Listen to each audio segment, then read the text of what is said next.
Baik, Assalamualaikum warahmatullahi wabarakatuh. Selamat malam para teman sejawat sekalian ya yang sudah bergabung.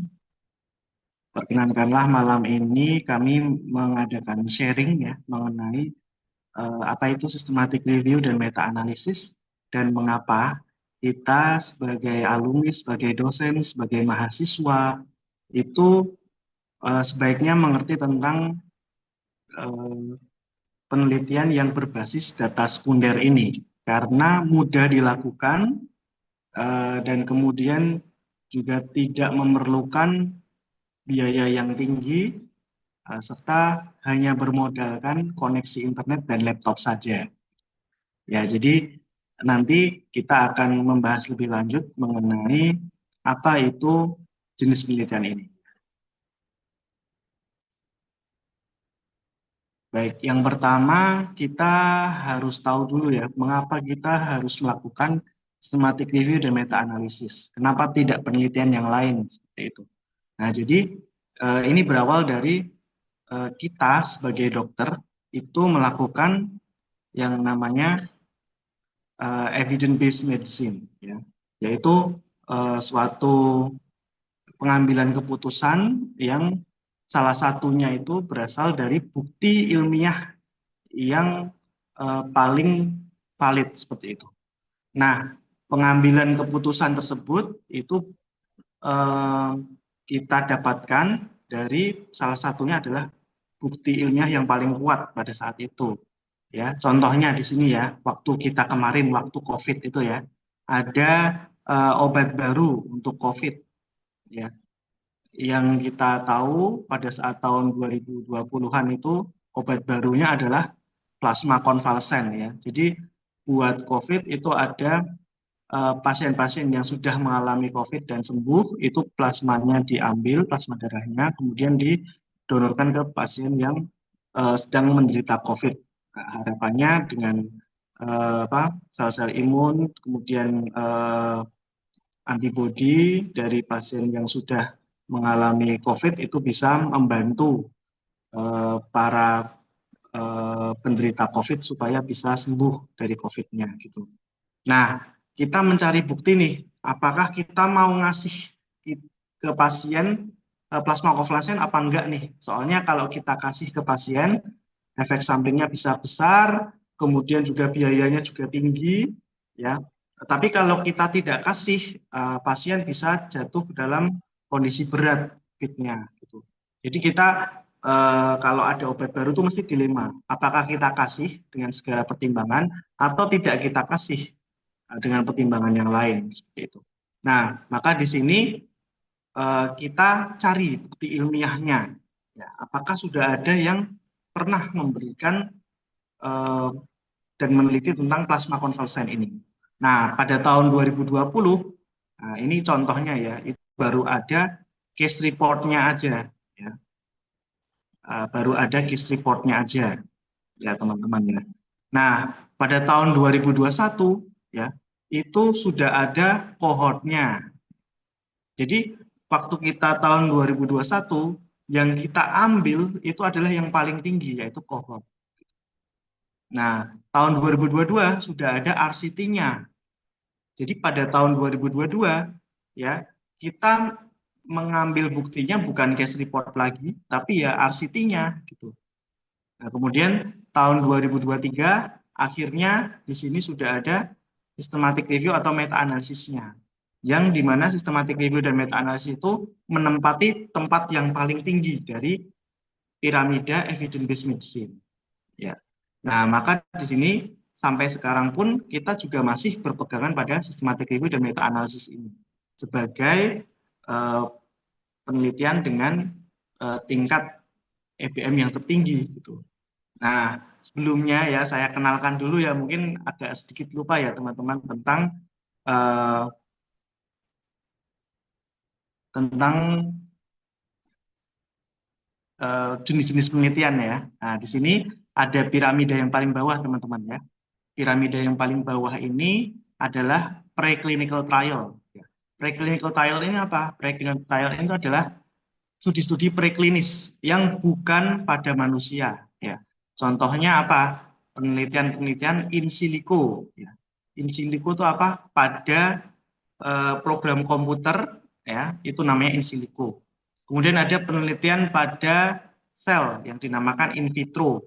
Kemudian ada penelitian pada hewan coba yang dinamakan in vivo gitu. Nah, di sini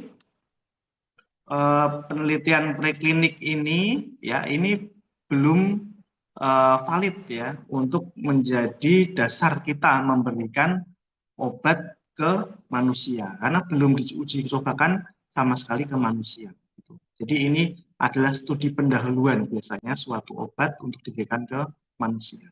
Nah, yang menempati step selanjutnya adalah expert opinion ya, pendapat ahli.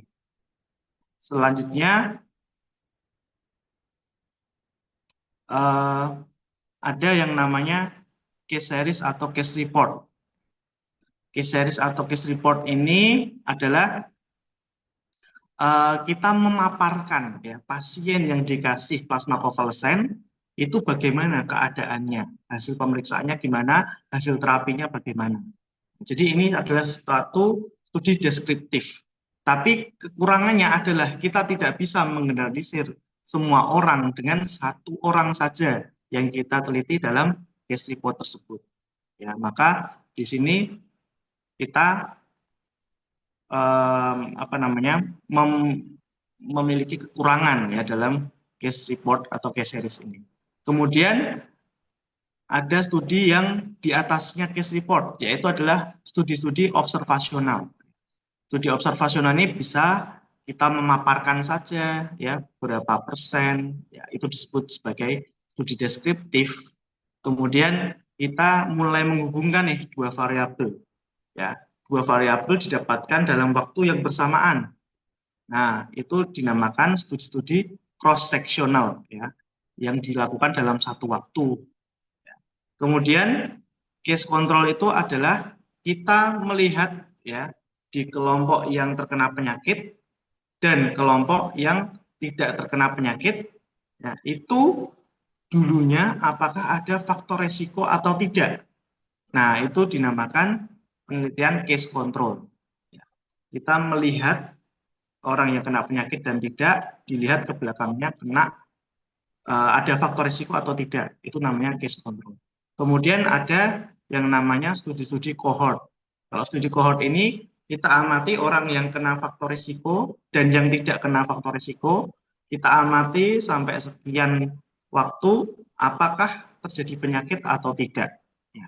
Nah, tentu saja di sini ya, yang paling akurat untuk mengetahui ya efek suatu intervensi, ya, efek suatu apa namanya obat ya yang kita lihat itu adalah cohort ya karena kita mengikuti dari kita memberikan faktor resiko sampai terjadinya satu penyakit ya. Jadi di sini cohort yang paling bagus untuk observational studies. Tapi perlu digarisbawahi di sini ini hanya bersifat observasional. Kita hanya melihat dari luar ya, tidak bisa memberikan intervensi.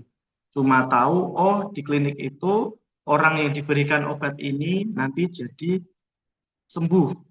Orang yang diberikan tindakan ini nanti jadi tidak sembuh. Cuma tahu secara observasi saja. Sehingga kita tidak bisa mengintervensi ya apa yang dia makan, apa yang dia lakukan sehari-hari, apakah ada intervensi lain yang dia terima selain obatnya, itu kita tidak bisa mengintervensi. Itulah kekurangan dari studi observasional. Sehingga kita berusaha untuk mengontrol semua itu ya. Kita kontrol bagaimana caranya ya orang tersebut itu kita kasih obat ya, kita kasih sendiri obatnya dan kita tempatkan dalam lingkungan yang terkontrol. Contohnya dia tidak boleh minum obat sama sekali. Berarti kita melakukan intervensi di situ. Ya. Dia makannya hanya ini saja. Dia aktivitasnya hanya ini saja yang diperbolehkan. Nah, berarti kita mengontrol semua itu. Nah, di sini itulah yang dinamakan sebagai studi-studi eksperimental.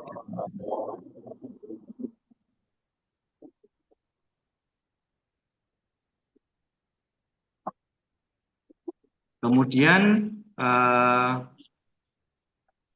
di studi eksperimental ini ya yang paling bagus ya tingkatannya adalah RCT, teman-teman. RCT itu bagaimana sih? RCT adalah randomized control trial. RCT itu bagaimana? Kita bisa lihat ya di sini ya. Ya, jadi pada satu populasi kita Bisa. jadi dua ya, teman-teman. Jadi nanti Iya, akan betul. ada kelompok yang kita berikan obat ya, atau kita beri nama sebagai kelompok intervensi ya. Kemudian ada kelompok yang tidak kita beri obat atau kita sebut sebagai kelompok kontrol atau kita berikan obat tapi cuma diem aja itu namanya placebo ya. Itu dinamakan placebo ya. Kelompoknya ada dua yaitu kelompok intervensi dan Bocor dok. kontrol ya.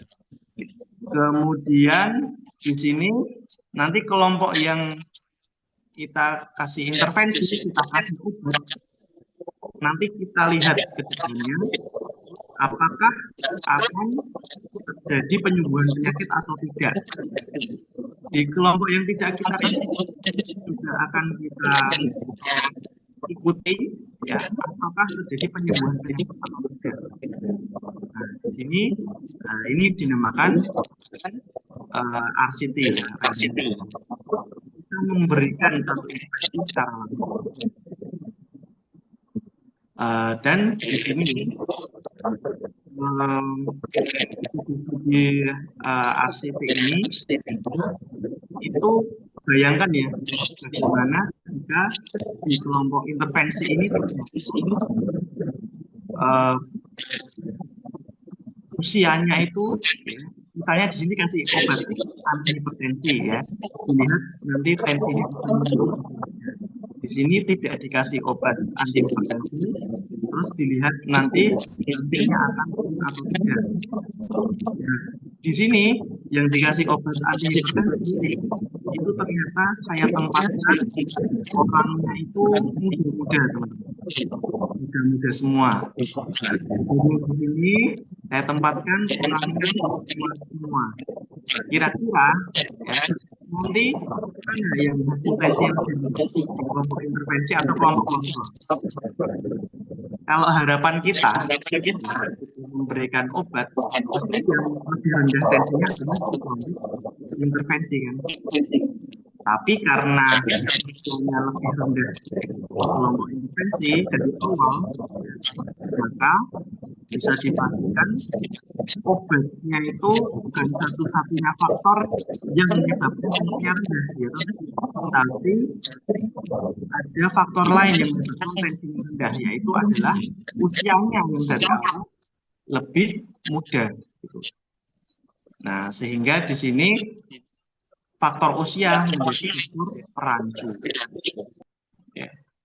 Tidak boleh seperti itu, teman-teman. Kita harus mengacak, merandom, ya supaya kita tidak menempatkan ya orang-orang dengan usia tertentu saja yang di sini.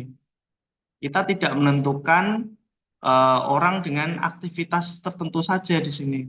Aktivitas yang sini baik-baik semua, yang sini aktivitas fisiknya rendah semua. Nah, kita tidak bisa menempatkan seperti itu. Kita harus merandom, ya, mengacak ya kedua kelompok. Nah, itulah yang dinamakan randomize. Ya. Nah, kemudian kontrol itu apa? Kan RCT ya, randomized control trial. Kontrol itu mengontrol ya faktor perancu tadi ya. Usianya disamakan semua, misalnya ya teman-teman. Kemudian misal aktivitas fisiknya disamakan semua, mungkin dipondokin gitu ya di satu asrama makan. Kemudian gizinya juga disamakan semua ya, gizinya makannya sama semua. Ya, sehingga faktor gizi, faktor aktivitas fisik itu tidak akan mempengaruhi hasil penelitian. Itulah yang dinamakan randomized control trial. Jadi kita mengadakan satu penelitian intervensi, kita ngasih obat langsung, dan faktor-faktor yang mempengaruhi di penelitian itu kita kendalikan. Dapat sertifikat, Pak. dari Ya, dari senior. baik. Nah, sekarang teman-teman kita kembali lagi ke evidence based medicine. Nah, Nah, report misalnya di aja. sini teman-teman, ternyata di case report ini hasilnya bagus nih, ya, hasilnya bagus. Plasma konvalesen ini bisa untuk terapi COVID. Nah, pada tahun 2020 baru ada case reportnya. Ya nggak apa-apa, kita ngasihkan plasma konvalesen berdasarkan bukti yang ada pada saat itu. Adanya cuma case report, ya udah kita kasih aja apa namanya plasma konvalesen ke pasien kita karena buktinya mengatakan bahwa plasma konvalesen itu bagus gitu. Nah, waktu tahun 2021 sudah ada studi kohortnya dan berkata bahwa memang plasma konvalesen itu bagus diberikan ke pasien-pasien COVID. Nah, maka kita berikan juga, tapi berdasarkan data kohort ini. Kemudian di tahun selanjutnya 2021 ada RCT. RCT-nya bilang plasma konvalesen itu tidak efektif untuk pasien COVID. Maka ya pada tahun 2022 kita harusnya tidak memberikan plasma konvalesen. Kenapa? Karena studi yang paling tinggi pada saat itu tahun 2022 adalah RCT dan RCT-nya bilang bahwa plasma konvalesen tidak ngefek ke pasien COVID. Maka seharusnya kalau kita mengikuti bukti tersebut maka tidak kita berikan. Nah, kalau selanjutnya ya di tahun 2023 muncul systematic review-nya ya. Nah, systematic review-nya ini bilang kalau ternyata setelah RCT digabungin hasilnya ternyata plasma konvalesen ini ngefek loh ya, ngefek ke pasien COVID loh. Efeknya bagus. Nah, berarti kita ikut studi yang paling tinggi ya, systematic review dan meta analisis ini yang kita ikuti, bukan RCT yang sebelumnya yang bilang tidak berefek ya. Nah, itulah evidence based medicine ya. Kita mencari bukti yang paling tinggi levelnya ya untuk satu case obat baru atau tindakan baru ke pasien. Nah, kenapa kita harus melakukan systematic review dan meta analisis? Kenapa enggak kita melakukan case report aja atau RCT aja? Nah, karena ya tadi ada obat baru yang akan kita berikan ke pasien kita dan kita nyari bukti terkuatnya ini apakah obat ini tuh kita berikan enggak ya ke pasien kita? Nah, kalau Kak kasih nanti mahal, ya kalau ternyata tidak berefek, tapi kalau enggak tak kasih, kasihan pasienku nanti jatuh ke kondisi yang berat. Ya. Nah, kita bingung nih, karena ternyata ada dua bukti yang kita temukan dan kontradiktif. Misalnya tadi, ada RCT, satunya ngomong bahwa plasma konvalesen itu bermanfaat. Satunya RCT ngomong bahwa plasma konvalesen itu tidak bermanfaat. Nah, ini aku ngasih apa enggak ngasih ya? Ada dua bukti yang kontradiktif. RCT satunya bilang bahwa itu bermanfaat, satunya bilang bahwa tidak bermanfaat. Nah, maka kita sebagai dokter ya itu akan bingung ya, ngasih apa enggak ya plasma konvalesen ke pasienku. Nah, sehingga kita harusnya melakukan penggabungan studi tersebut ya. Jadi studi yang kontradiktif tadi, yang berefek dan tidak berefek tadi kita gabungkan hasilnya. Nah, nanti hasilnya apakah berefek atau tidak. Nah, itu adalah tujuan kita melakukan systematic review dan meta analisis. Ya, jadi ada obat baru, buktinya kontradiktif nih. Nah, sehingga kita gabungin aja hasilnya. Nah, sehingga kita bisa dapat hasilnya, oh ternyata bagus loh hasilnya, berefek loh, tidak berefek loh hasilnya gitu. Sehingga kita lebih tegas untuk bisa memberikan obat baru ke pasien. Nah, contohnya di sini ya, ada yang namanya infeksi telinga ya, otitis. Nah, otitis ini biasanya kita berikan antibiotik ya. Tapi antibiotik ini kekurangannya adalah bisa resisten. Bakteri yang ada di otitis ini bisa resisten dari antibiotik yang kita berikan. Sehingga para peneliti mulai mencari cara dan ada satu yang namanya bakteriofag. Teman-teman mungkin masih tahu bakteriofag dulu waktu SMP atau SMA. Bakteriofag ini adalah virus ya yang dia itu makan bakteri ya. Nah, jadi dia bisa membasmi bakteri. Nah, bakteriofag ini kan kayak antibiotik berarti ya, tapi dia dalam bentuk virus. Nah, bakteriofag ini cenderung tidak resisten sehingga bisa aman diberikan ke pasien kita. Nah, tapi bakteriofag ini kan suatu intervensi yang tidak umum ya, baru ya, baru kita temukan gitu. Nah, kita mau ngasih nih bakteriofag ke pasien-pasien otitis kita. Kira-kira dikasih apa enggak ya? Karena waktu kita cari di internet nih, ada dua studi nih. Studi dari Cina tentang bakteriofag untuk otitis, ternyata nggak ada efek bilangnya. Terus waktu kita cari lagi di internet, ada lagi studi dari Indonesia bilang kalau bakteriofag untuk otitis tuh ternyata ada efeknya. Nah, kita bingung kan? Lah ini tak kasih apa enggak enaknya bakteriofag gitu. Kalau kita kasih nanti efek sampingnya bisa banyak, biayanya juga tinggi ya. Kalau kita nggak ngasih nanti infeksinya semakin memberat. Nah, ini kita kasih apa enggak? Nah, kan bingung ya. Nah, maka kita gabungin aja ya kedua penelitian tersebut dari Cina dan Indonesia gitu. Nah, tata caranya gimana? Nah, tata caranya ya kita harus cari di database-database terpercaya. Contohnya PubMed ya teman-teman ya. PubMed.ncbi. Nanti kita cari nih Bacteriophag and otitis. Nah, kemudian setelah kita cari, ternyata dapat 100 artikel tuh. Dari 100 artikel tersebut, ternyata tidak hanya RCT, ada yang case report, ada yang cuma deskriptif, ada yang pada hewan. Nah, itu kita saring ya. Kita buang yang pada hewan tersebut, yang case report, yang cuma deskriptif, yang observasional kita buang, sehingga menyisakan tiga tiga artikel RCT ya, tiga artikel RCT, penelitian RCT, dan tiga artikel RCT ini ternyata ya teman-teman ini hasilnya. Satu studi dari Cina tadi itu bilang kalau tidak ada efek teman-teman.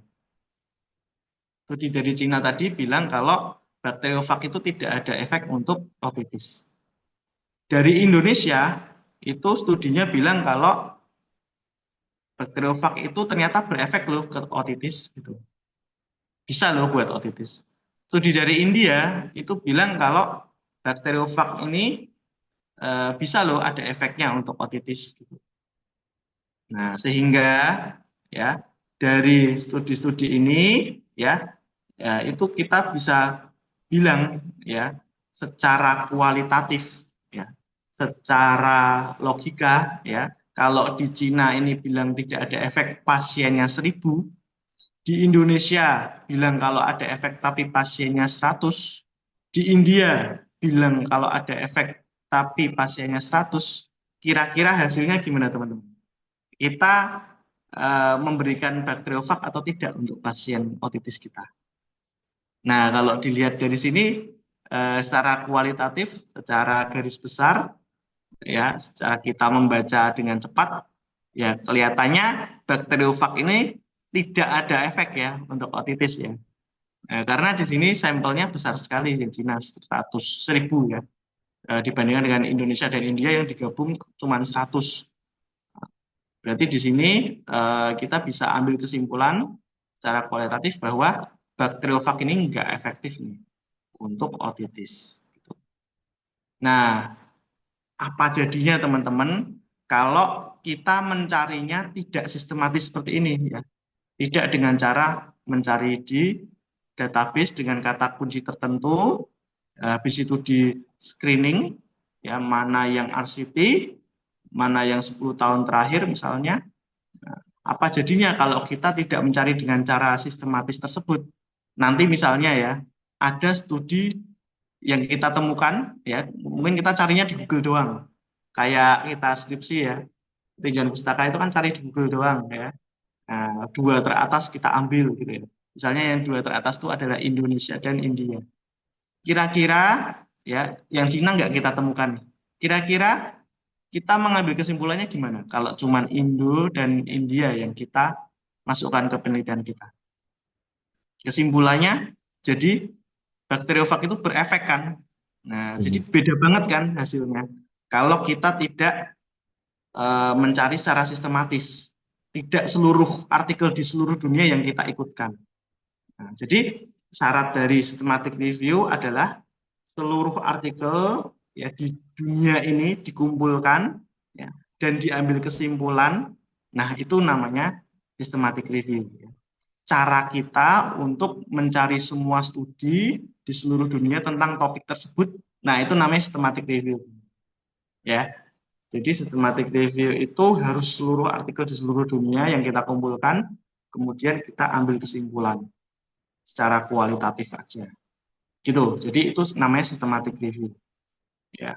Nah, kalau kita pengen secara tegas ya ngomong bahwa oh ini ada efek benar-benar p-value-nya 0,05 artinya ada efek. Nah, maka kita harus menggabungkan ya, menggabungkan dari statistik ketiga-tiganya. Ya.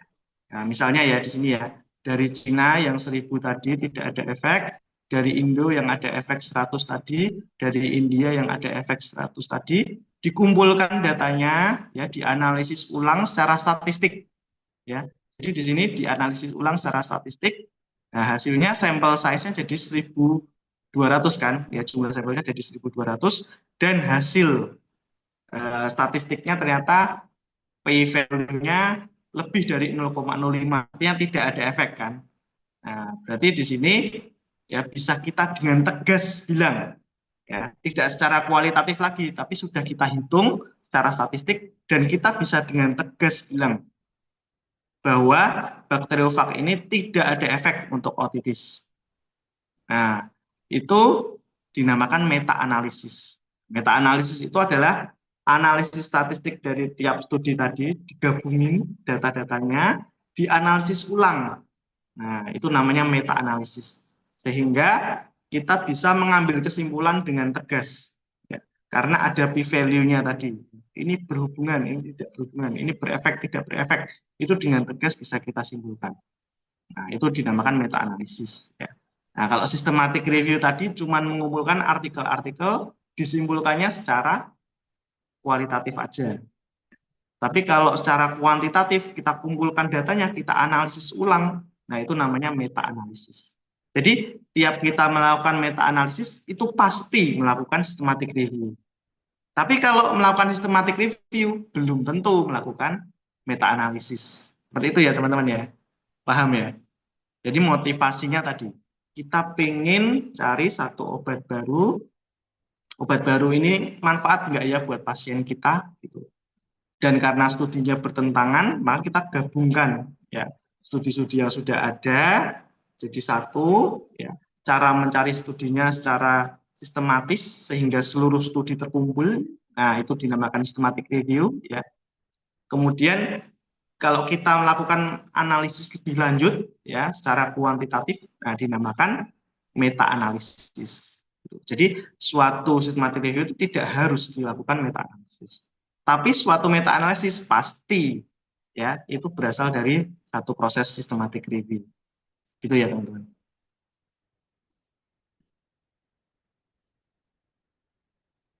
Nah mungkin ada yang ditanyakan dulu bedanya systematic review dan meta analisis teman-teman sudah paham ya. Jadi kalau systematic review itu mengumpulkan seluruh studi di dunia ini jadiin satu, kita analisis secara kualitatif, ketoke piye, ketoke berhubungan, berefek atau tidak. Nah, itu namanya adalah systematic review. Nah, systematic review itu kalau kita kumpulkan datanya, kita analisis ulang, nah dinamakan meta analisis. Gitu ya. Baik. Selanjutnya di sini ada contoh ya. poster tentang systematic review nih. Nah, kenapa ini nggak di meta analisis? Nah, nanti kita akan jabarkan ya. Nah, ini contoh ya systematic review mengenai obat baru nih, ya, namanya SGLT2 inhibitor. Ya, SGLT2 inhibitor itu obat DM ya, tapi dia punya efek ke ginjal sama ke jantung gitu. Nah, ternyata ada penyakit baru juga nih, penyakit gagal ginjal yang namanya transthyretin amyloid cardiomyopathy. Ya, pokoknya itu gagal jantung lah ya. Salah satu apa namanya? Salah satu varian gagal jantung namanya transthyretin amyloid cardiomyopathy ya.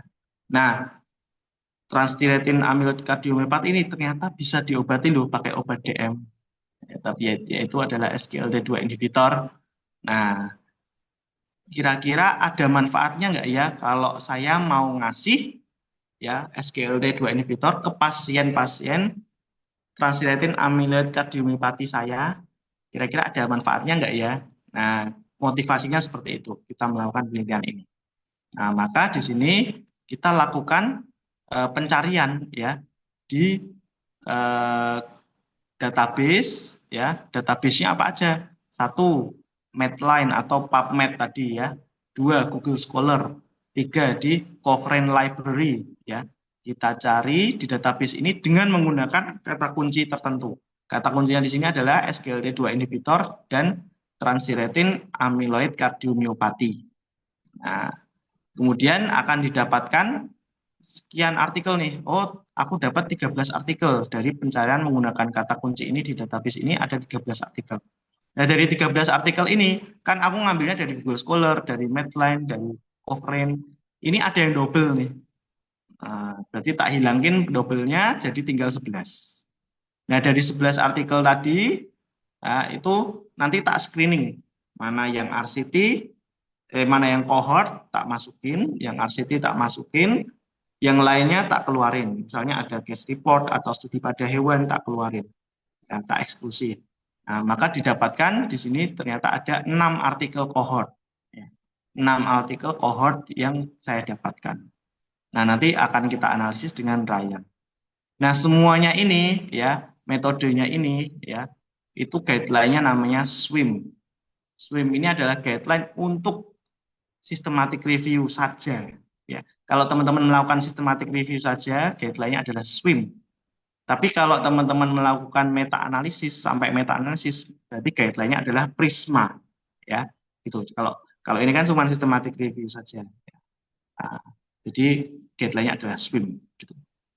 Jadi itu metodenya ya. Pencarian di database tertentu menggunakan keyword tertentu, didapatkan artikel sekian, di remove duplikatnya jadi sekian, disesuaikan dengan kriteria inklusi dan eksklusi jadi sekian. Kemudian dianalisis. Nah, itu namanya systematic review. Nah, didapatkan 6 studi ini, teman-teman. Nah, 6 studi ini ya, 6 artikel ini saya jabarkan ya. Satu, autornya, nama belakangnya siapa ya. Kemudian tahun berapa ya artikel tersebut terbit. Kemudian di sini saya jabarkan jenis studinya apa ya. Studinya cohort semua ya. Kemudian di sini ada berapa kelompok di kelompok apa? Kelompok dengan faktor resiko dan tidak faktor resiko, kelompok yang dikasih obat dan tidak kasih obat itu berapa ya. Kemudian apa yang diberikan obatnya? Oh, ternyata di sini SGLT2 inhibitor dalam 6 bulan, ada yang 3 bulan juga ya. Nah, kemudian dilihat nantinya itu apa yang berubah. Oh, ternyata di sini yang dicek adalah parameter-parameter dari gagal jantung. Nah, salah satunya di sini ada NT-proBNP, teman-teman. NT-proBNP ini adalah protein yang dikeluarkan ketika gagal jantung ya, diagnosis gagal jantung. Nah, di sini ya dari 6 studi ini semuanya meneliti tentang NT-proBNP ini. Ya, kalau begitu kenapa nggak disatukan aja hasilnya dan di meta analisis ulang? Ya, dianalisis ulang di meta analisis. Nah, karena ternyata ya di sini NT-proBNP-nya ini dalam skala yang berbeda dengan yang ini. Yang ini skalanya adalah miligram per desiliter misalnya. Sementara yang di sini NT-proBNP ini skalanya dalam eh, tinggi, sedang, rendah. Kalau yang di sini ya NT-proBNP-nya dalam meningkat dan tidak meningkat.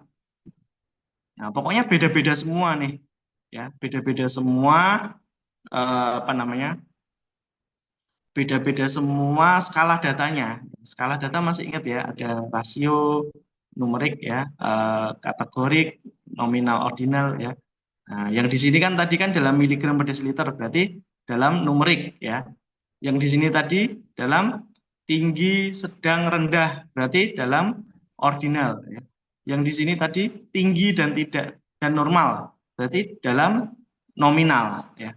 Karena skala datanya beda, mosok digabung, masa dilakukan analisis ulang kan nggak bisa ya.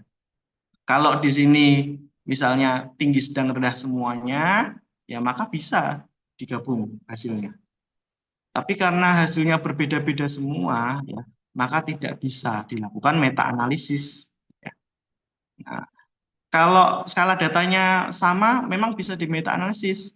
Tidak juga ya. Misalnya di sini ya, sama-sama rasio, sama-sama numerik ya. Yang di sini miligram per desiliter, yang di sini milimol. Ya nggak bisa juga, masa digabungin miligram per desiliter sama milimol, nggak bisa.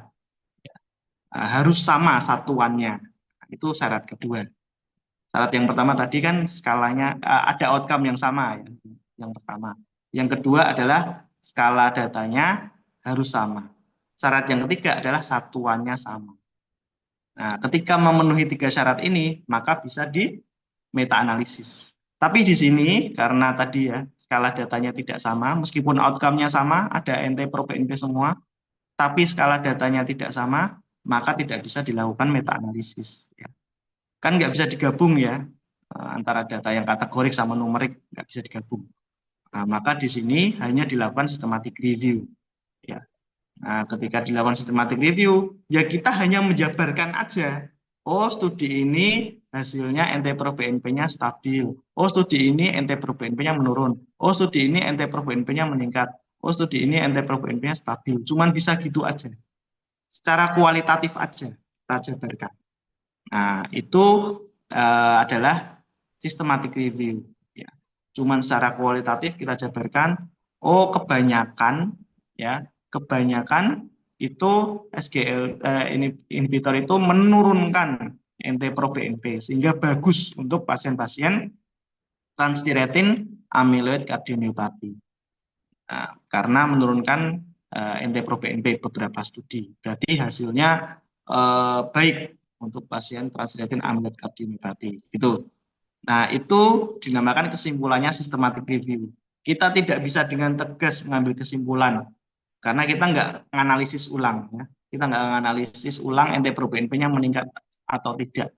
Ya. Kita hanya memaparkan aja, oh ada 2 atau 3 studi, sebagian besar studi menunjukkan manfaat, sehingga kesimpulannya, oh bisa nih buat pasien-pasien transthyretin amyloid cardiomyopathy. Cuman gitu ya. Itu adalah studi-studi systematic review ya, sampai gitu aja. Tidak bisa dengan tegas mengatakan bahwa ini manfaat loh buat pasien ini, nggak bisa. Nah, ini adalah studi meta-analisis ya. Nah, bedanya apa? Kalau tadi kan systematic review ya cuma menjabarkan secara kualitatif aja. Oh, di studi ini hasilnya ini, studi ini hasilnya ini, cuma seperti itu. Nah, kalau studi meta-analisis ya seperti di poster ini, kita bisa menerangkan eh, dan menjelaskan, mengambil kesimpulan dengan tegas ya bahwa di sini obat ini berefek loh dengan p-value sekian. Ya, kita bisa ngomong dengan tegas seperti itu. Nah, ini adalah penelitian mengenai obat-obat ACE inhibitor yang digunakan untuk diabetic autonomic neuropathy, ya, suatu kelainan diabetes ya yang berkomplikasi ke saraf otonom. Ya, saraf otonom salah satunya jantung ya. Nah, sehingga kalau orang diabetes kena saraf otonomnya nanti bisa jadi aritmia ya. Bisa jadi jantungnya itu berdetak tidak kencang, berdetaknya kencang kemudian bisa sudden cardiac death. Nah, ternyata obat hipertensi ya. Nah, kita tidak duga itu bisa buat obat DM juga loh. Nah, kenapa bisa seperti itu? Maka kita nanti bahas ya. Nah, obat ini bisa nggak ya buat pasien-pasien diabetik autonephropati? Nah, kita motivasinya itu melakukan eh, systematic review dan meta analisis. Yang pertama kita berdasarkan guideline dulu. Tadi kalau guideline-nya meta analisis, ya kita melakukan meta analisis maka guideline-nya Prisma ya. Tapi kalau berhenti di systematic review, guideline-nya SWIM tadi ya. Nah, kita lakukan ya searching pada database ini. Ada Cochrane Central Library, ada pada PubMed, ada ProQuest, EBSCO, Google Scholar, ya dengan menggunakan kata kunci ini, ACE inhibitor dan diabetic autonomic neuropathy. Oh, ternyata didapatkan 31 artikel nih. Dari 31 artikel ini ternyata ada yang double, double, double, double. Nah, sehingga setelah dihilangkan double-nya tadi jadi 11 tok. Nah, setelah 11 artikel ini ya, 11 artikel ini di screening ya, oh ternyata yang RCT yang tak masukin, yang lain tak keluarin, yang lebih dari 10 tahun tak keluarin misalnya ya. Yang bukan mengcompare ACE inhibitor dengan placebo tak keluarin ya. Nah, itu didapatkan 3 artikel doang ya di penelitian ini yang bisa di meta analisis ya. Ternyata ya eh, di situ ada 3 outcome yang sama. Outcome yang pertama adalah perbandingan berdiri di 30 detik dan 15 detik, perbandingan ekspirasi dan inspirasi, perbandingan falsafa, sama perbandingan hipotensi ortostatik. Nah, jadi ada yang sama outcome-nya. Nah, syarat yang pertama dari meta analisis tercapai ya. Nah, kemudian kita ke syarat yang kedua dari meta analisis yaitu adalah skala datanya sama. Oh, ternyata di sini skala datanya juga sama nih. Nah, sehingga kita bisa memenuhi syarat yang kedua. Yang ketiga ya, syarat yang ketiga adalah eh, di sini satuannya sama semua. Ya, sehingga kita bisa melakukan meta analisis di sini ya. 3 syaratnya tadi terpenuhi sehingga bisa melakukan meta analisis. Nah, maka kita fokus ke 2 eh, grafik aja ya. Ini grafiknya namanya grafik forest plot, teman-teman. Grafik forest plot ini adalah grafiknya meta analisis ya. Nah, kayak apa itu grafik forest plot nanti kita akan jabarkan. Nah, ini contohnya ya. Di grafik forest plot eh, EI rasio ya. EI rasio, ekspirasi dan inspirasi perbandingannya di sini ya. Ini ada yang kotak ungu nih teman-teman ya. Ada kotak ungu, ada yang panjang, garis panjang, ada wajik dan ada apa? Garis tengah. Ini maksudnya apa? Nah, kita jabarkan dulu ya. Di sini ya adalah yang kotak ini ya. Lokasi dari kotak ini melambangkan beda reratanya berapa. Oh, ini beda reratanya 0,2. Oh, maka di sini ya, pas ya. Nah, kalau yang ini, yang kecil ini beda reratanya 0,05. Oh, berarti benar di sini ya. Itu. Lokasinya itu menandakan beda rata atau odd ratio ya. Terus habis itu besarnya ya ini karena kecil ya, kotaknya kecil, yang ini kok besar. Nah, besarnya itu menandakan besar sampelnya. Ini misalnya ya dari studi Cindalor itu studi sampelnya kecil, tapi studinya di Dangelos itu studinya besar. Nah, sampelnya besar ya, sehingga mempengaruhi dari besar kotaknya. Kemudian apa ini garis yang melintang ini ya? Garis ini adalah garis standar deviasi, ya, standar deviasinya. Jadi standar deviasinya yang ini itu luas, standar deviasinya yang ini itu sempit, ya. Nah, wajik ini apa? Wajik ini adalah gabungan, ya, dari dua studi tersebut, ya. Gabungan dari dua studi ini kalau dikumpulkan jadinya wajik ini. Nah, lokasi tengah dari wajiknya ini menandakan beda ratanya dari gabungan dua studi. Nah, lebarnya ke kanan dan kiri ini menandakan standar deviasinya atau CI-nya, ya, confidence intervalnya dari studi tersebut, ya.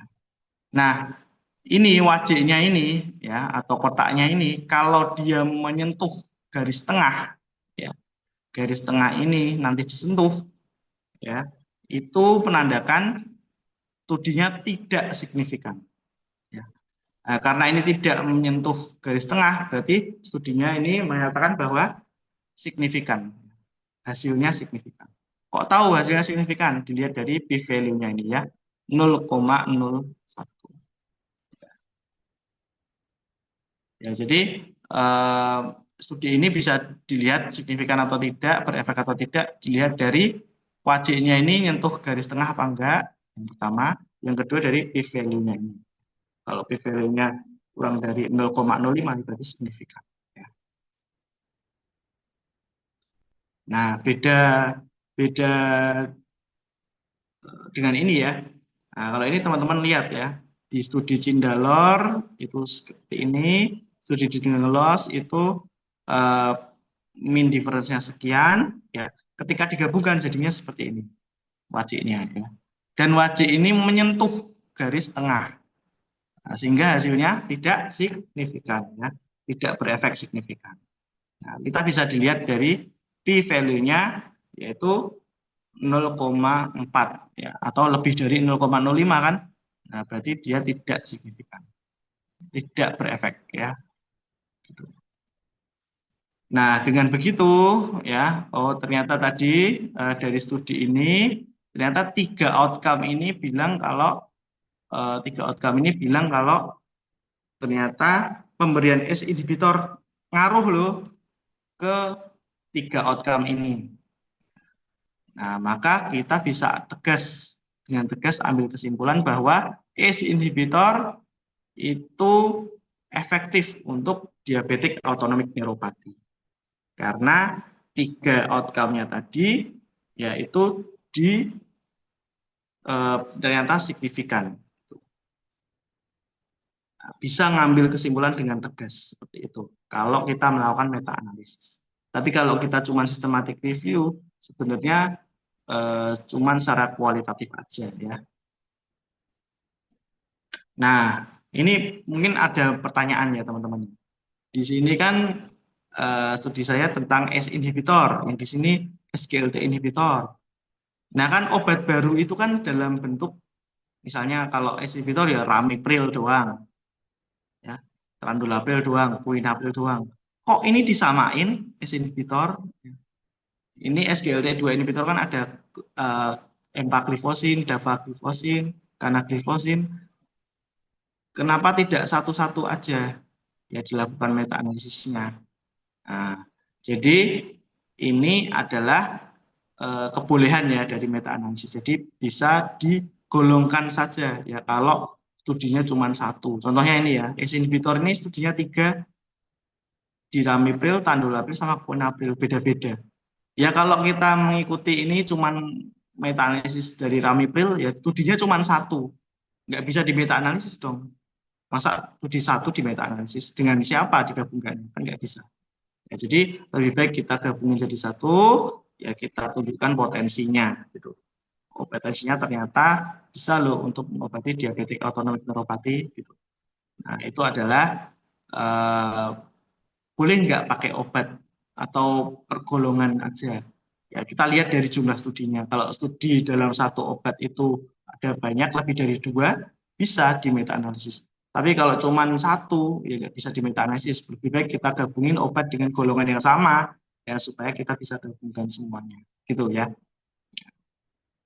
Karena pada saat kita nggak dapat bukti apapun ya, terus keadaannya darurat, bukti sekecil apapun itu akan berarti ya teman-teman. Misalnya tadi plasma konvalesen, pas kita butuh-butuhnya ya, maka case report pun juga berarti ya. Walaupun itu plasma konvalesennya tidak pasien COVID misalnya, ya bukti sedikit apapun ya kita akan ambil ya, sebagai bahan perenungan, bahan pustaka untuk memberikan obat ke pasien gitu. Nah, jadi tidak apa-apa kita gabungkan. Nah, gimana cara memulai penelitian sistematik review dan meta analisis? Ya, yang pertama ya saya sarankan tentukan dulu target publikasinya teman-teman itu apa. Saya sih menyarankan teman-teman itu cuman presentasi oral atau poster di PIT aja ya. PIT keseminatan seperti misalnya teman-teman pengen penyakit dalam berarti PIT PAPD. Teman-teman pengen apa namanya masuk saraf ya berarti PIT Perdosni gitu. Pengen masuk mata berarti PIT Perdami gitu. Saya sarankan di PIT keseminatan tersebut teman-teman maju oral atau maju poster. Kenapa? Karena kalau kita presentasi oral atau poster aja, biasanya kita cuman numpuk abstrak atau poster aja. Dan itu mudah teman-teman. Cuman bikin abstrak tok, cuma bikin poster tok itu mudah ya. Insya Allah ya kalau sudah nemu idenya dalam waktu 1 hari itu kelar bisa ya.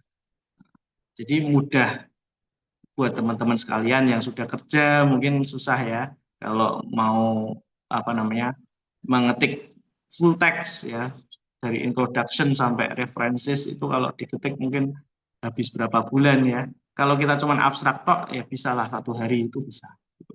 Jadi gampang. Kemudian juga murah ya. Nah, kalau jurnal itu bisa sampai apa sekian jutaan ya, bahkan sampai puluhan juta ya. Maka kalau teman-teman itu apa namanya cuman PIT di Semelan padahal palingan cuman bayar simposiumnya aja yang jutaan ya. Tapi untuk presentasinya itu gratis gitu. Nah, jadi eh, murah ya untuk kita. Kemudian juga yang tidak bisa diambil dari jurnal dan proceeding adalah eh, kita bisa mengambil apa namanya eh, ketertarikan dari konsulen gitu. Misalnya kita meneliti tentang ini, kemudian kita tanya-tanya ke konsulen tersebut ya. Mungkin konsulennya yang tertarik dengan penelitian kita ya. Jadi kita bisa mengambil hati konsulen kita ya dengan kita presentasi oral atau poster di keseminatan tersebut ya. eh, PIT spesialis terkait ya misalnya gitu. Itu yang tidak bisa kita dapatkan kalau teman-teman memilih di proceeding atau jurnal. Kalau teman-teman milih proceeding atau jurnal, ya dipastikan proceedingnya ini proceeding tipe apa? Tipe nasional yang bahasa Indonesia atau internasional ya bahasa Inggris. Internasionalnya itu terindeks nggak Scopus atau WOS? Scopus atau WOS itu apa sih? Itu kayak akreditasi jurnal ya. Nah, terindeks Scopus atau WOS atau tidak? Kalau terindeks lebih bagus. Nah, proceeding ini biasanya ya bersamaan dengan seminar nasional ya, atau seminar internasional itu dilakukan proceeding ya. Nah kalau jurnal itu apa? Jurnal itu majalah ya, majalah ilmiah. Nah majalah ilmiah ini ada yang terakreditasi nasional, ada yang terakreditasi internasional. Kalau terakreditasi nasional, akreditasinya namanya Sinta. Sinta yang paling bagus itu Sinta 1, yang paling kurang itu Sinta 6 ya. Kalau internasional itu kita cari di Scopus sama WOS ya. Nah, kalau yang terbaik itu biasanya Q1 ya yang kurang itu Q4 gitu. Ya, jadi ini adalah urutan dari jurnal ya. Kalau teman-teman mau publish jurnal ya silahkan ditentukan ya, teman-teman mau yang mana. Gitu. Terus juga eh, jurnal dan proceeding ini ya tidak sebulan 2 bulan aja ya untuk jadi terbit dia butuh waktu bisa tahunan ya. Nah, tahunan pun itu belum tentu diterima ya. Bisa ditolak juga ya. Itu sakitnya yang lebih sakit ditolak mantan ya. Jadi eh, sudah 2 tahun nunggu, akhirnya ditolak ya.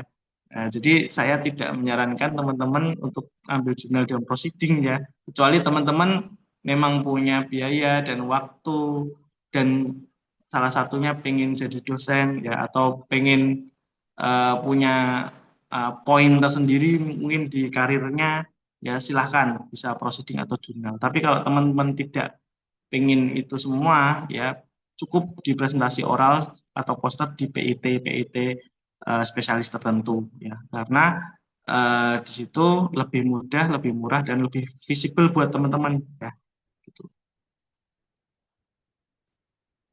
Nah, terus setelah menentukan target publikasi ya kita tahu nih temanya ini. Temanya misalnya penyakit dalam tentang geriatri gitu. Nah, maka kita cari ide tentang geriatri gitu. Jadi kenapa penentuan target publikasi di awal? Karena biar kita tahu temanya yang diangkat tuh apa dulu. Sehingga kita nyari idenya itu pas gitu. Nah, kita nyari ide itu adalah yang paling sulit ya di systematic review meta analysis. Lainnya insya Allah gampang teman. Tapi yang paling sulit itu adalah nyari idenya. Saya kita bisa lah dalam 1 hari itu nyelesain abstrak dan lain-lain, kecuali ide. Kalau ide itu susah ya menemukan ide. Kenapa? Karena syaratnya ini teman-teman. Syaratnya systematic review meta analysis itu tidak bisa sembarangan kita, aku pengen penelitian ini, itu nggak bisa. Ya, kita harus cari dulu ya, ada nggak ya meta analisis tentang topik tersebut. Kalau sudah ada, ya nggak bisa. Ya, ya sebenarnya bisa namanya updated meta analysis atau updated systematic review ya tapi kebaruannya hilang ya sudah ada yang meneliti tentang itu yang ngapain kamu teliti lagi gitu ya jadi usahakan idemu itu belum ada meta analisisnya yang kedua adalah ya ada RCT atau kohortnya minimal lebih dari satu. Karena kalau satu yang apa yang mau digabungin nggak ada gitu. Minimal dua ya, dua sehingga bisa digabungkan. Ya. Jadi RCT atau kohortnya lebih dari satu. Ya. Yang kedua adalah belum ada meta analisisnya. Ya, jadi itu syaratnya untuk melakukan systematic review meta analisis. Topikmu itu bisa bagus ya, kalau satu belum ada meta analisisnya, dua kohort atau RCT-nya itu ada lebih dari satu. Contoh ya, contoh. Nah, di sini saya menyarankan menggunakan satu website yang namanya clinicaltrials.gov. Kenapa pakai clinicaltrials.gov? Karena website ini itu adalah tempat untuk mendaftarkan RCT di seluruh dunia. Jadi bayangin ya, tiap ada obat baru itu harus eh, dimasukkan ke clinicaltrials.gov. Jadi obat-obat baru itu ya, yang kita nggak tahu namanya itu ya, kita bisa tahu namanya dari clinicaltrials.gov. Ya. Nah, jadi kita cari dulu di clinicaltrials.gov. Ya misalnya di sini ya, kita cari dulu ada diabetic autonomic neuropathy, satu penyakit yang namanya diabetic autonomic neuropathy. Ini cara saya kemarin ya cari ide penelitiannya. Diabetic autonomic neuropathy kita cari ya, kemudian muncul nih ya obat-obat yang digunakan untuk diabetic autonomic neuropathy di RCT-RCT seluruh dunia. Nah, di sini misalnya ya, ada ACE inhibition. Di sini obatnya ACE inhibitor berarti kan. Ya, yang di sini obatnya adalah cocoa supplementation, suplementasi coklat. Nah, saya milih yang ACE inhibitor dulu nih. ACE inhibitor ternyata bisa ya buat diabetic autonomic neuropathy. Nah, kita cari di Google dulu dengan kata kuncinya secara kasar aja. ACE inhibitor and diabetic autonomic neuropathy ditambahkan di belakangnya ya. Meta analisis atau systematic review. Nah, nanti dicari kalau tidak ada systematic review atau meta analisis tentang topik tersebut aman yang pertama ya. Step pertama aman. Step yang kedua ya, kita ubah meta analisisnya atau systematic review-nya kita ubah ya jadi kata kunci RCT. ya kita ubah jadi RCT. Nah, setelah itu kita cari kalau ditemukan 2 RCT, ya sudah itu topik yang bagus. Tidak ada meta analisisnya, ada 2 RCT-nya, sudah itu topik yang bagus. Ya, pencariannya nanti lagi. Yang penting topiknya udah ketemu, topiknya udah ketemu, idenya udah ketemu, ya, bahwa ide itu belum di systematic review atau meta analisis dan RCT-nya lebih dari 1. Udah itu berarti idenya bagus. Dikip dulu seperti itu. Ya, jadi cari ide seperti itu. Teman-teman cari di clinicaltrial.gov, ya. Kemudian nanti dicari ya satu persatu ACE inhibitor dan diabetic autonomopathy, meta analisis. Ada enggak? Kalau ada, ya berarti move on, teman-teman. Nggak boleh baper ya dengan satu ide. Ya, jadi kalau ACE inhibitor ini sudah ada meta analisisnya, ya udah move on aja ya ke yang lain, misalnya nih cocoa supplementation. Nanti diketik di sini cocoa supplementation and diabetic autonomic neuropathy meta analysis. Oh, ternyata nggak ada nih meta analisisnya. Nah, kita ganti sebagai RCT. Nah, ternyata ada lebih dari 2 RCT-nya. Oh, gas. Ya, itu dijadikan topik penelitian gitu. Ya, jadi bukan berdasarkan kepinginan kita ya. Kita cuman bisa menentukan nama penyakitnya aja. Ya.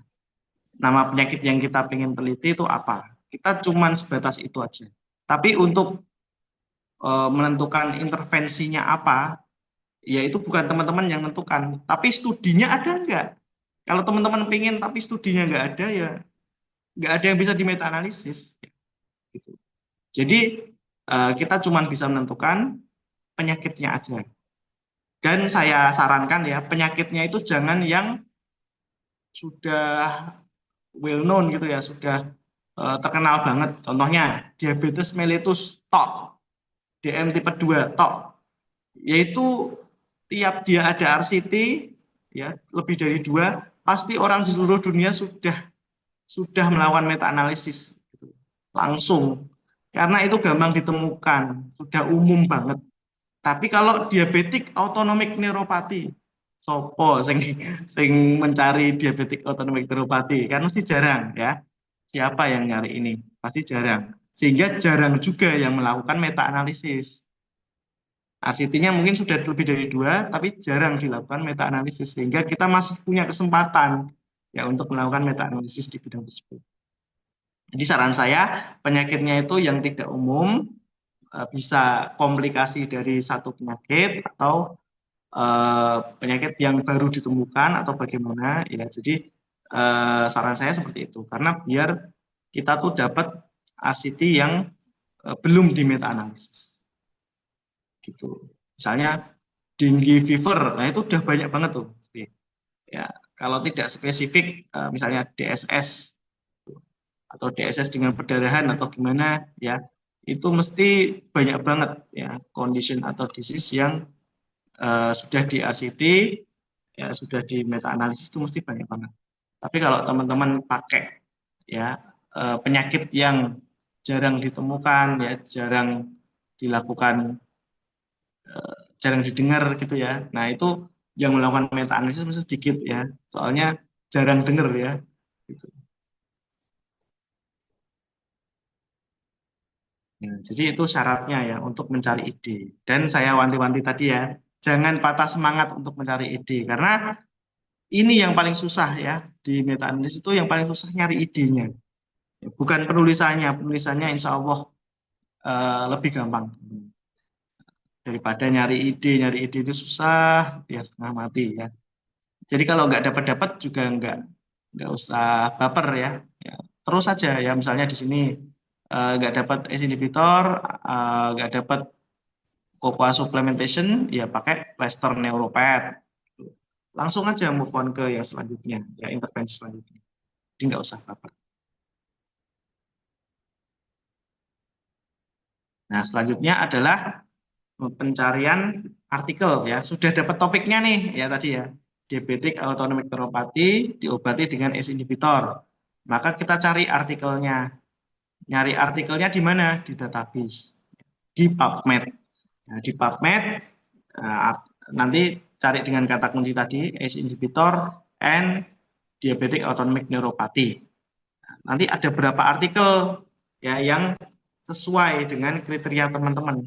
Kira-kira berapa artikel? Nah, tadi misalnya dari PubMed saya dapat 11, 11 itu ternyata yang RCT cuma 3, saya ambil 3 itu. Nah, saya download PDF-nya ya. Nah, caranya gimana sih download PDF? Akan ada jurnal yang susah di-download ya. Caranya gimana? Nah, satu, bisa cari manual Google ya PDF-nya. Judulnya di-copy, terus cari di Google, ya biasanya ada di jurnal-jurnal terkait, ya ada link PDF-nya, atau nanti cari di ResearchGate, ya biasanya juga menampilkan downloadan artikelnya. Nah, kalau artikelnya sebelum tahun 2022 atau 2021, ya, itu bisa dicari dengan ini ya, Sci-Hub ya. Nah, nanti di-copy dulu doi-nya ya, kemudian dimasukkan ke website Sci-Hub, nanti akan bisa didapatkan artikelnya ya. Nah, kemudian kalau belum bisa juga hubungi saya ya. Nah, saya punya akses ya dalam negeri. Nah, kalau tidak bisa juga nanti saya alihkan ke dokter Gasa punya akses di luar negeri ya. Kemudian kalau dokter Gasa nggak bisa, nanti kita cari di Shopee aja ya. Nah, di Shopee itu ada jasa cari artikel cuma 4.000 atau 8.000 gitu. Jadi bisa kita cari di toko oren ya. Terus habis itu dikasih nama filenya ya. Kasih nama filenya adalah nama belakang author pertama, spasi tahun terbit. Misalnya tadi Nabil 2025. Ya, dikasih nama filenya itu. Supaya filenya itu bisa kita cek, oh ini filenya si ini tahun sekian gitu. Terus habis itu disimpan dalam satu folder ya nanti kita cek bersama apakah artikel ini memang sudah memenuhi kita inklusi atau eksklusi kita belum. Nah, yang perlu diperhatikan teman-teman adalah artikelnya itu jangan artikel review teman-teman ya. Artikel yang kita cari itu adalah RCT atau cohort atau disebut dengan original artikel. Penelitian yang biasa teman-teman lakukan dalam skripsi itu namanya original artikel. Ya, jangan case report yang dimasukkan ya, jangan review, jangan tinjauan pustaka ya yang dimasukkan, tapi original artikel ya atau RCT atau cohort yang dimasukkan ya teman-teman. Nah, kalau sudah ya yang sudah terkumpul maka ditabulasi teman-teman. Misalnya ini studinya Lobasio ya itu studi desainnya cohort retrospektif, sampel size-nya 66, intervensinya ini, outcome-nya ini, result-nya ini, short result-nya ini. Nah, nanti ditulis ya nama belakang penulis pertama et al tahun 2000 berapa ya kemudian desain penelitiannya apa, sampel size-nya berapa, membandingkan apa dan apa ya di intervensi ya selama berapa lama misalnya ya. Kemudian outcome-nya apa yang dicek setelah pemberian terapi tadi ya. Nah, ini buat apa sih dibuat seperti ini? Ya, salah satunya untuk menentukan kita mau meta analisis atau enggak. Ya. Kalau outcome-nya sama, ya misalnya di sini ya, ada recurrent rate yang sama di sini. Outcome-nya sama-sama recurrent rate. Nah, ini potensial untuk di meta analisis. Kita lihat dulu nanti apakah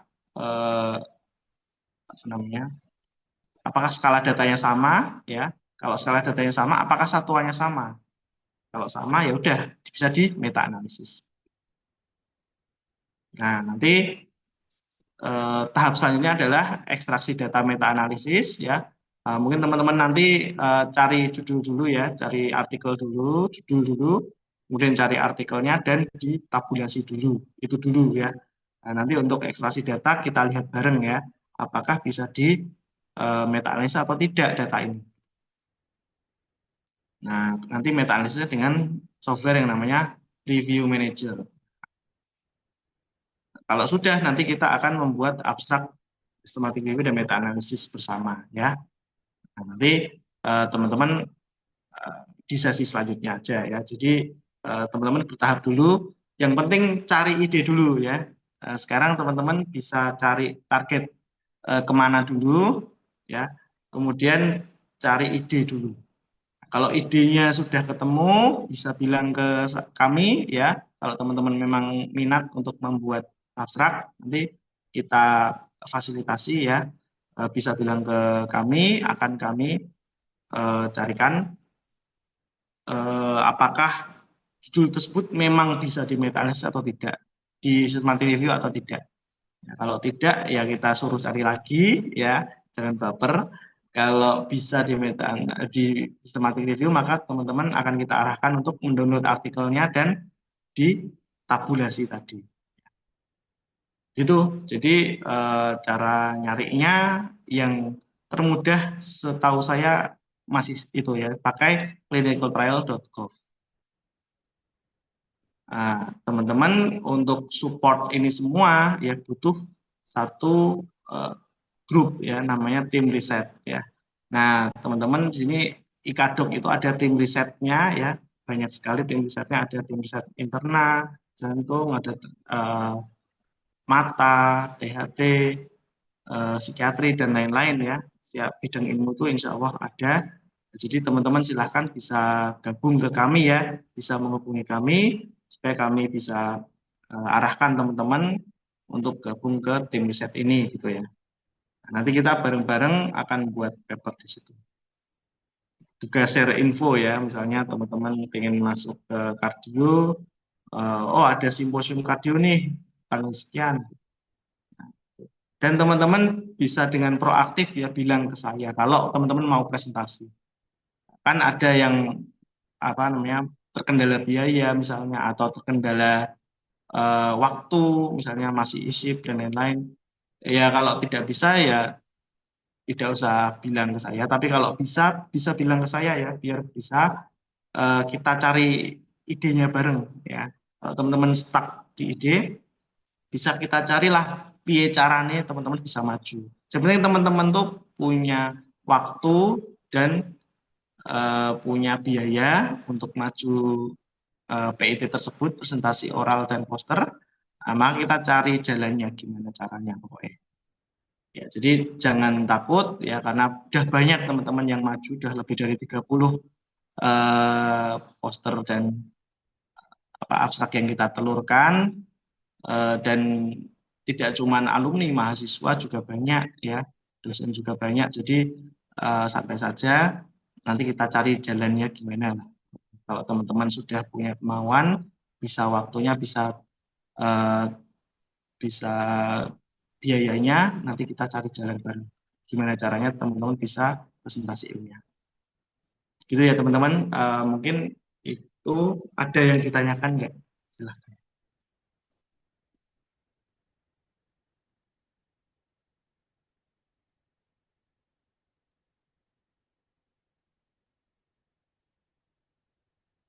Untuk mencari judul tadi aman ya. Untuk mencari judul, yang penting mencari topik tadi ya teman-teman. Intinya dari pertemuan kali ini. Atau ada teman-teman yang sudah mempunyai judul bisa bilang nggak apa-apa.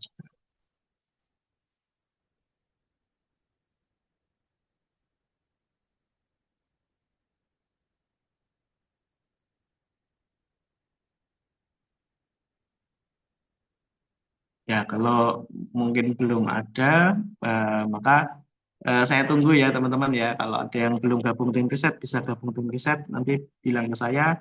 Atau kalau teman-teman mau presentasi, ya bisa bilang ke saya juga, supaya bisa saya arahkan ya. Nanti topiknya bagaimana dan lain-lain ya. Tuh. Ya punten dokter, Oh ya, izin mau konsul judul boleh dok? ya, silakan di. Oh, saya izin share screen atau disampaikan ke sini aja Nah, dok? namanya apa idenya? Oh, jadi ini kasusnya, sebetulnya ini kasusnya Alfian, tapi beliau Oh, kebetulan berhalangan.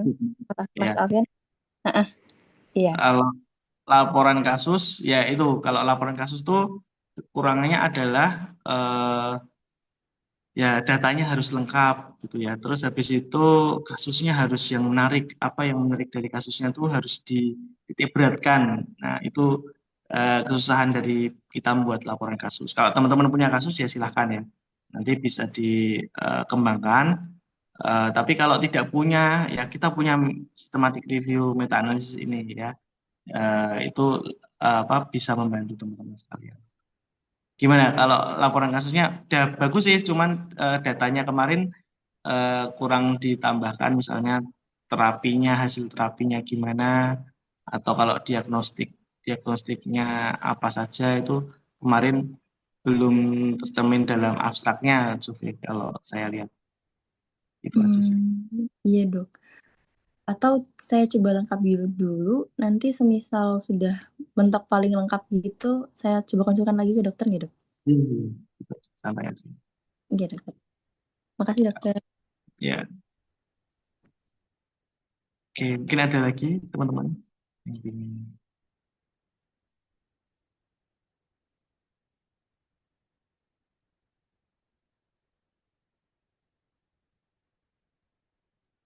ya, kalau tidak ada, mungkin bisa nanti kita sambung di chat ya. Nanti bisa kita sambung di chat eh, supaya nanti bisa lebih intens lagi ya. Teman-teman maunya apa bisa kita fasilitasi. Oke, terima kasih atas waktunya teman-teman. Kita tutup. Makasih. Wassalamualaikum warahmatullahi wabarakatuh. Waalaikumsalam warahmatullahi Makasih Mas wabarakatuh. Nabil. Dokter. Terima kasih banyak, Dok.